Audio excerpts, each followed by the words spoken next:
And welcome to Hannity. And tonight, the owner of the famous West Coast In-N-Out Burger, the home of double animal style, fleeing California? Kinda. Anyway, and WNBA players, they are now demanding more money. Will their strategy work? And big breaking news from the Department of Justice. Officials there are confirming to Fox News tonight the receipt of criminal referrals surrounding the, quote, manufactured and politicized intelligence used to create the Russia hoax. So, who could be implicated in this plot to upend a free and fair election and undermine a sitting U.S. president? According to the Director of National Intelligence, that would be Tulsi Gabbard, all eyes are on Comey, Brennan, and even former President himself, Barack Hussein Obama.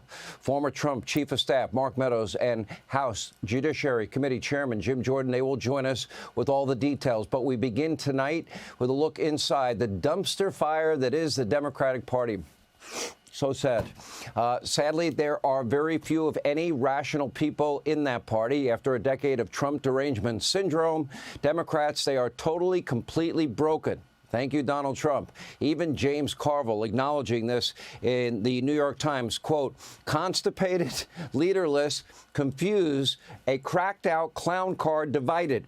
Now, these are the words I hear my fellow Democrats using to describe our party as of late. The truth is, they're not wrong. The Democratic Party is in shambles. And tonight, some just can't get past their hatred of all things Donald Trump to do anything of value, nothing. Others, on the left, they have religiously adopted and are clinging to this bizarre woke belief system. They're doubling down on Marxism, statism, socialism. And then there are those who have gone full, complete Marxist, communist, statist. And last but not least, there is a small group of Democrats still haunting the entire country. Tonight, the Biden family is not sailing off quietly into the sunset. In fact, zero experience Hunter Biden is back. He has a lot to say. He's not a happy camper. As a matter of fact, he's bitterly angry. First, he's now trying to rewrite a piece of history that we all witnessed with our very own eyes, even blaming Ambien on his father's significant cognitive state. Take a look. I know exactly what happened in that debate. He flew around the world, basically, and the mileage that he could have flown around the world 3 times. Yeah. He's 81 years old. He's tired as They give him Ambien to be able to sleep. He gets up on the stage, and he looks like he's a deer in the headlights. Oh, they gave him Ambien before he got on stage. I don't believe that myself, but you decide. Now, pretty strange thing to say. Meanwhile, Hunter also had some very choice words for Georgie Clooney. We might have this in common. I'm not fond of George, not fond of his wife, not fond of their position on Israel. Take a look. Him and everybody around him. I don't have to be nice. Number one, I agree with Quentin Tarantino. George Clooney is not a actor. He is a I don't know what he is. He's a brand. And by the way, and God bless him. You know what? He supposedly treats his friends really well. You know what I mean? Buys them things. And he's got a really great place in Lake Como. And he's great friends with Barack Obama. You, what do you have to do with anything? Why do I have to listen to you? What right do you have to step on a man who's given 52 years of his life to the service of this country and decide that you, George Clooney, are going to take out basically a full-page ad in the New York Times to undermine the president? I don't know why I like that so much. I just did. The president's son then ripped into the one and only fake Jake Tapper. Take a look. Who's Jake Tapper's audience? Jake Tapper? My mom or something? I don't know. Well, I don't know. Yeah. For real, though. I don't even think it's your mom anymore. No, because no. By the numbers, what influence does Jake Tapper have over anything? He has the smallest audience on cable news. And beyond that, I think that the book is right now on Amazon that he put out. I mean, his ratings just went to after he put the book out. You know, they did a 2-week infomercial for it. I mean, it was such a money grab, such a disservice to everybody that he serves with, that the journalism that he purports to take part in. Let me get this straight. Did I just hear Hunter talking about money grabs, zero experience on the border Burisma, goes on Good Morning America, no experience in energy, oil, gas, or Ukraine or China, but does these big energy deals? Did I just hear that right? I don't know. And during another interview, zero experience Hunter also raged at Nancy Pelosi. This is too good to not show. Take a look. And you would have the Speaker Emeritus that would say, well, you know, I'm going to leave it up to, but I don't know. And they had already made a decision. They had clearly made a decision. And when I say they, I mean the Speaker. And, you know, I heard Alexander Pelosi say something, call my like, put your big girl pants on to my mom or something. And I kind of feel like saying, who the do you think you are? I would never speak about your mom that way. Yeah. I would never speak about your father that way. I would never insult your parents that way. Even to this day, I would never refer to the Speaker as anything but Speaker. I have an offer for Zero Experience Hunter. Come on the program. We'll do a full hour on this show, face to face. You can come on my radio show. We'll do a full 3 hours. You can curse as much as you want. And we'll have to bleep it, though.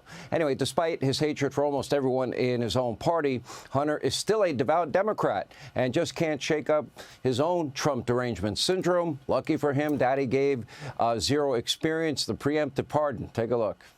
All these Democrats say, you have to talk about and realize that people are really upset about illegal immigration. You.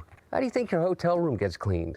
How do you think you got food on your table? Who do you think washes your dishes? Who do you think does your garden? Who do you think is here by the sheer just grit and will that they figured out a way to get here because they thought that they could give themselves and their family a better chance? And he's somehow convinced all of us that these people are criminals. White men in America are 45 more times likely to commit a violent crime than an immigrant.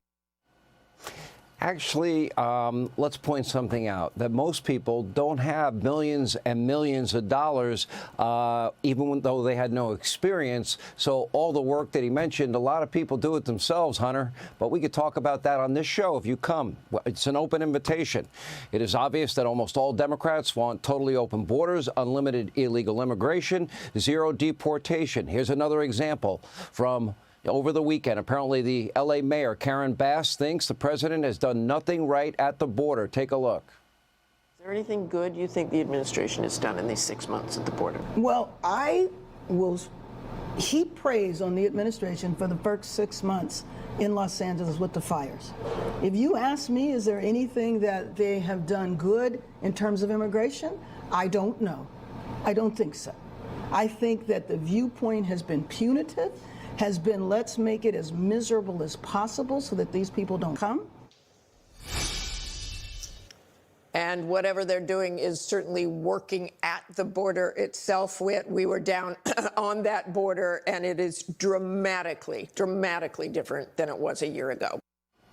All right, this is a radicalized, destructive Democratic Party with bizarre motivations. For example, former Transportation Secretary, our friend, Mayor Pothole Pete, allowed important infrastructure to crumble while he was spending a whopping $80 billion on DEI grants. And meanwhile, our air traffic control systems are from the 50s and 60s. He delayed air traffic control upgrades. Your safety for DEI? You know, now Pothole Pete desperately wants to be the president of our country. And in New York City, Marxist Zoran Mamdani desperately wants to be the mayor of America's biggest city. But like any good communist, Marxist Mamdani can't bring himself to work too hard. In fact, he just skipped town in the middle of his campaign for a vacation back to his home country, Uganda. Former New York Governor Andrew Cuomo, I found this the most interesting news of the day. He's also running for mayor. He said if he loses, he himself might be fleeing to the free state of Florida, following me down here. Actually, Andrew, don't give up. You stay in New York regardless of the outcome. You continue to pay your taxes. Remember you said tax the rich, tax the rich, tax the rich. We did, and they left. Anyway, he won't be alone. I predict it will be a prison break. New York desperately needs strong, sane leadership, not woke Marxism. Just this weekend, an off-duty Border Patrol officer was shot in the face during a botched robbery in a New York City park. But as of earlier today, Mamdani was totally silent about that shooting. After all, he's on vacation. Hey, Sean Hannity here. Hey, click here to subscribe to Fox News YouTube page and catch our hottest interviews and most compelling analysis. You will not get it anywhere else.